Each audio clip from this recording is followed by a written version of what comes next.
go. Did it. Yay, we're back. Jen is telling me 30 seconds before we go live to check my mic. What? Well, as we were in our pre-show in the green room talking, right before you were like, okay, I'm going to go live, you sounded a little spotty. And I was like, uh-oh, wait, check your mic. Check it. And of course, today I'm here back with the wood paneling. If you remember many of our Parks and Monorail's most magical hours sessions over the summer, here I am back in the frozen tundra where 3 feet of snow lay on the ground. Crazy. And this morning I was like, I'm not doing the vlog that was scheduled for posting. I don't want to do it anymore. I don't want to do it. Right. I'm just going to talk about it live. We'll do it live. Yeah. So thanks so much for subscribing to Dillo's Diz here on the YouTube. Oh, you haven't subscribed? Subscribe. Smash the like button. Do the thing. Bell. She is Jen. Hello. Have you noticed? Now I'm gonna. Yeah. Is this what you're gonna say? Yeah. What are you gonna say? Okay. So now I'm doing it both ways because it's clearly different from what I see to what appears on the Zoom when you post the videos days later.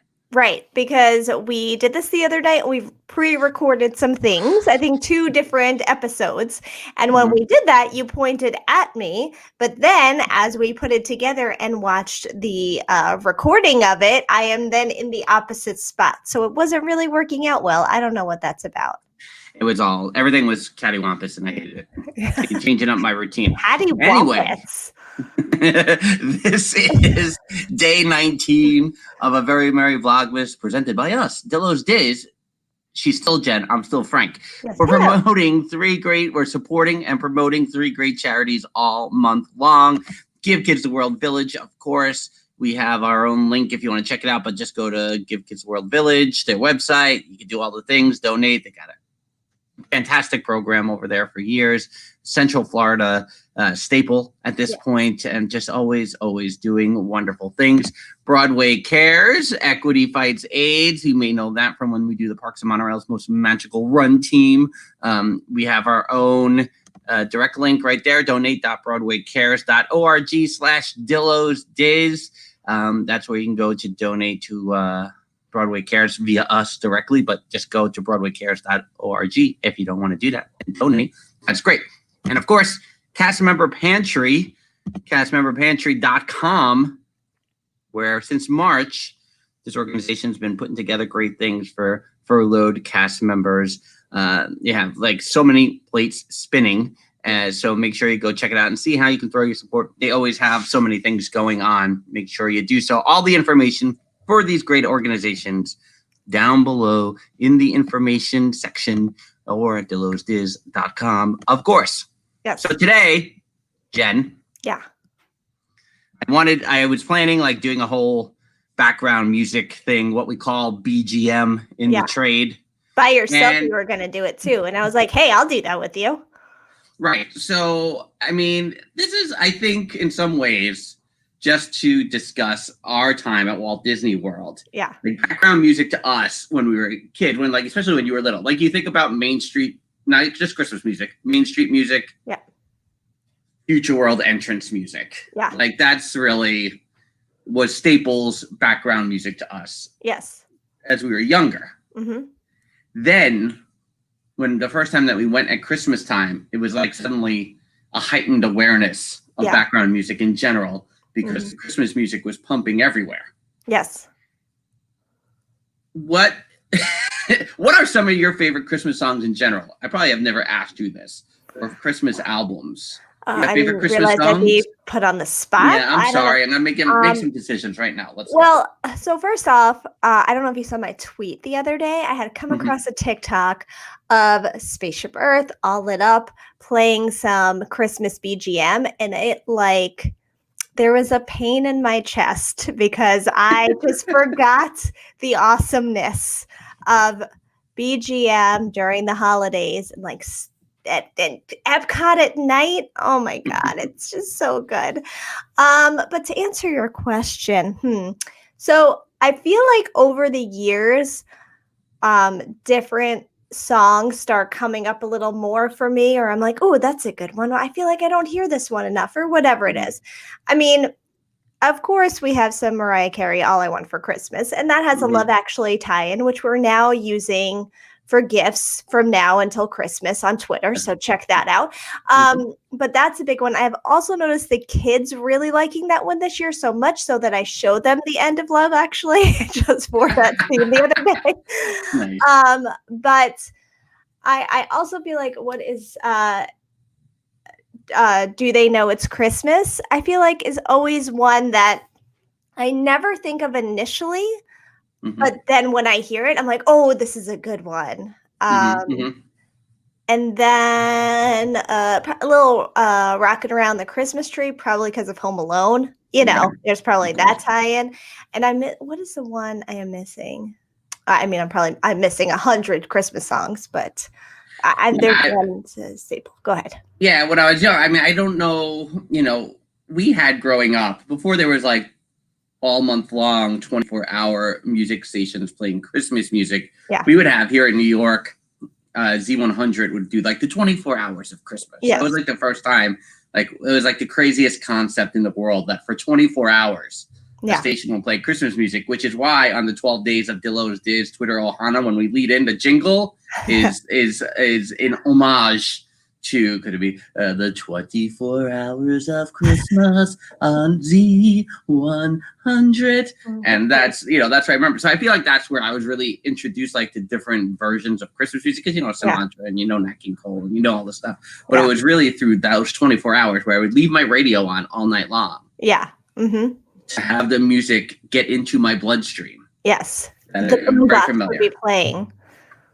So, a very big one, and I'm probably going to say the name wrong because I've said it wrong for years, is the Harry Simone Chorale do A Little Drummer Boy, which is like that really old version of Little Drummer Boy. Yeah. And you would hear that often if they would do the Yule log on WPIX 11 on Christmas morning, just play a fireplace for a couple hours with old Christmas music, classic. Yeah. So I feel like that Little Drummer Boy version was like my first connection to like BGM. It's not part of the BGM. In Disney, but because it was a little more it felt more in the background and not in your face. Right. It felt like, okay, this is why I like Christmas music. Right. No. And then, Mariah Carey's a funny thing because I worked at Sam Goody for 4 years. That's right. And when Mariah Carey's album came out, I hated it because I felt like it was like the real first poppy kind of Christmas album. And it took off. I mean, we were selling like hundreds of it a day. So it was also like that. It's so popular, I'm going to hate it kind of teenager mentality. Right. But it took me a long time to warm up to Mariah Carey, which is now a classic. But it was really that first pop Christmas album that, took off that way. Yes. But during that time at Sam Goody is really when I was like, what is the music that is playing in Disney World all the time? I don't know. And, before the YouTubes and you could find out what's on the music loops and you had any kind of streaming service, nothing like that. It was just a big honking catalog at Sam Goody that you would flip through. It was yellow. And you try to find like, what's instrumental Christmas music? Where is this catalog now? How come you didn't take that when Sam Goody was closing? I should have.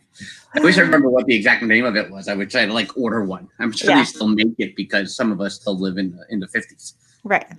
But that like that kind of went into then now, here years later, knowing about certain albums that I associate most with Disney BGM music. So I'm just going to talk about 5 albums real quick.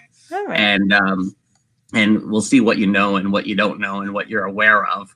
And then we'll get out of here. Jeffers. Thanks for joining us. Thanks so much. Thank you for being here. Very Merry Vlogmas. Why is it not scrolling? Let's see. All right. So number 1 is right here. Hi. Oh, hi.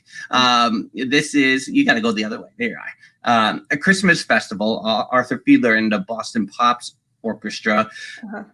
This version of Sleigh Ride is what you hear probably most often on like a 24 hours, like pop, pop, pop, pop, pop, pop, pop, pop. That's a big Main Street one. Right. And and it's in the Epcot loop for sure. And that's just one you recognize all the time. Yeah. So it was like this kind of album and his work. Yeah. It was like the first time I was like, is this really the versions that are in Disney? I'm not sure. But I'm gonna, so this was like the first introduction of like, okay, cool Christmas music that's instrumental that kind of sounds like Disney. So do you turn into drunk stormtrooper as you think of that? Because you kind of did, I think.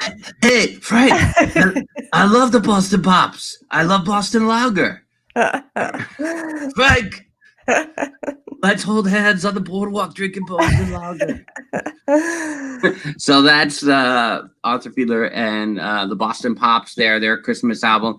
I'm going to talk about #AlwaysMGM for a little bit because it has undergone kind of a change here. I really like in the Christmas mood, but the Frosty the Snowman instrumental, I really like him. As soon as you hear it, you're like, oh yes, this is Hollywood Boulevard. Mm-hmm.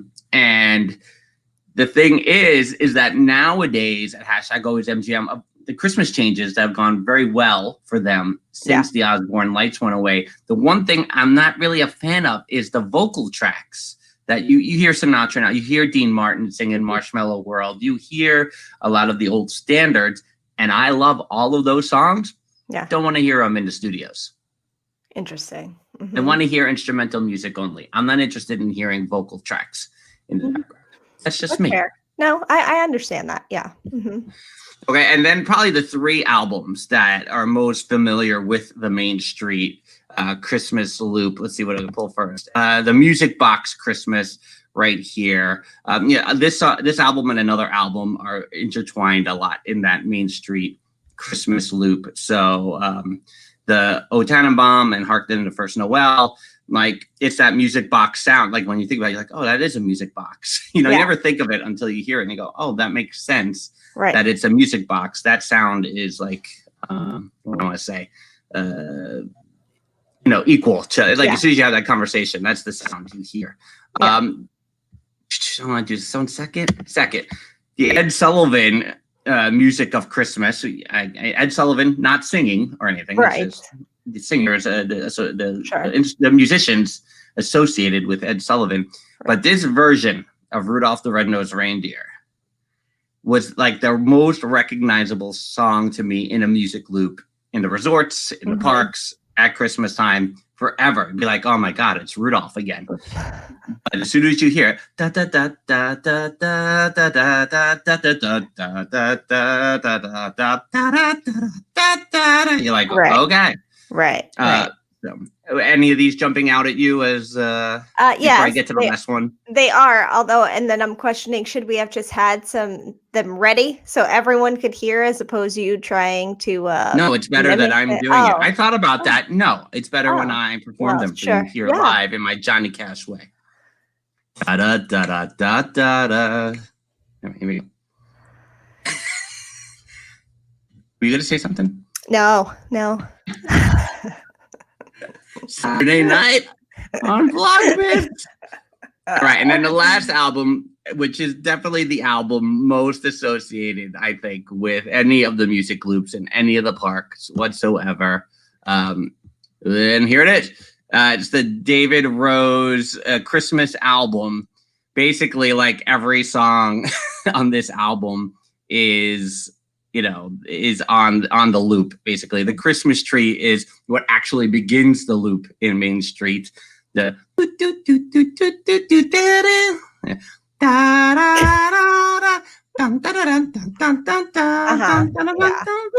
I'm familiar. See, you get it. You can name that tune. I can. I don't know that everyone could.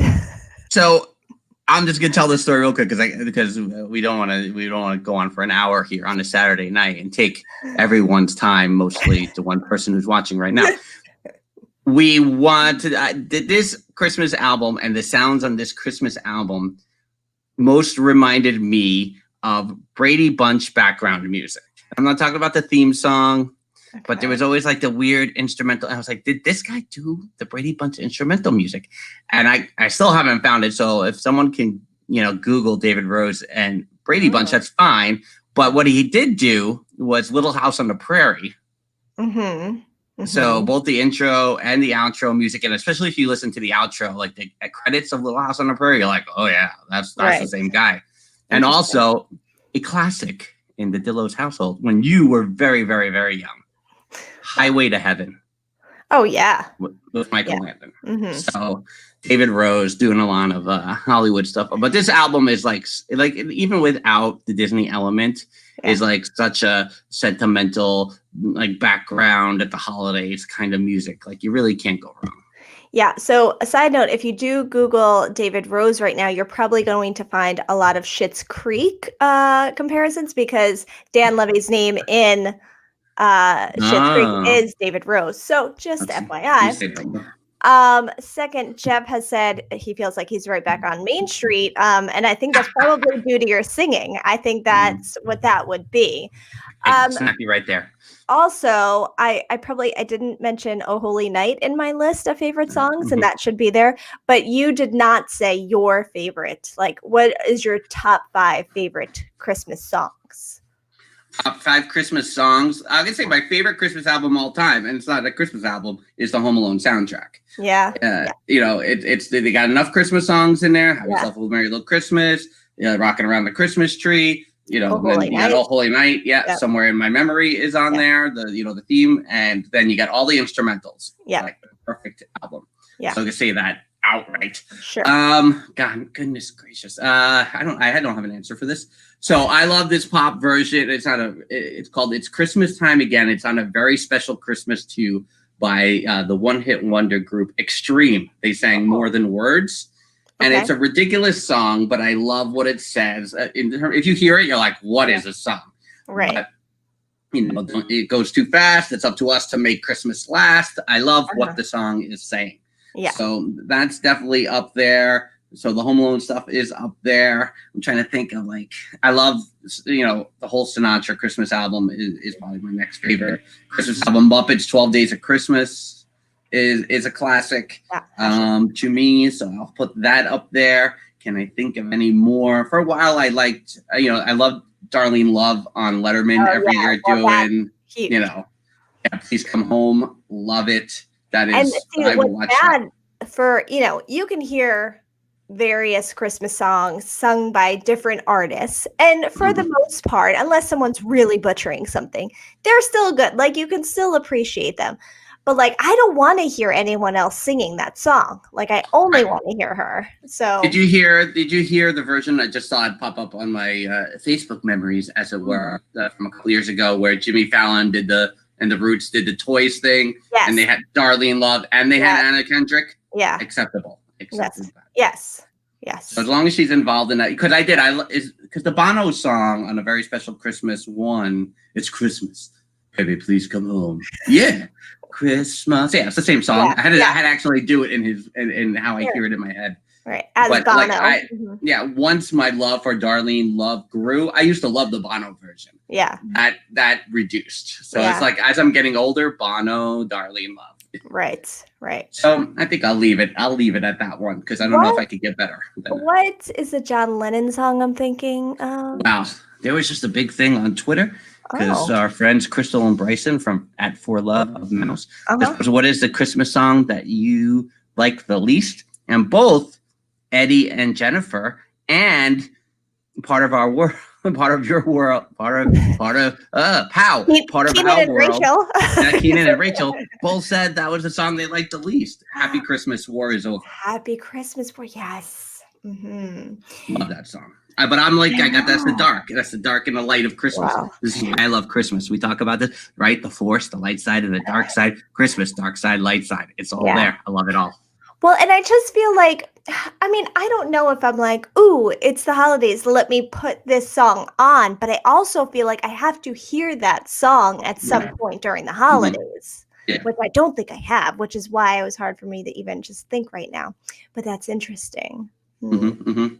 I could get why, for sure. Yeah. Oh, yeah. Why it wouldn't be people's favorites. Sure. But yeah, it is a New York Christmas song. Yes. In some ways. Right. If you're watching this video later on, drop your favorite Christmas songs in the comments below. Maybe even your favorite background music loops that you hear in the Walt Disney World parks. We'll be back tomorrow with another vlog. That'll be day 20. My goodness, yes. And then Monday and Tuesday, more live vlogmases. Back-to-back vlogmases. Live. Live streams. That's Until right. that time, she's Jen. She's Jen. I don't know. I'm Frank. Bye-bye. Kisses. End the broadcast. End the broadcast. End it.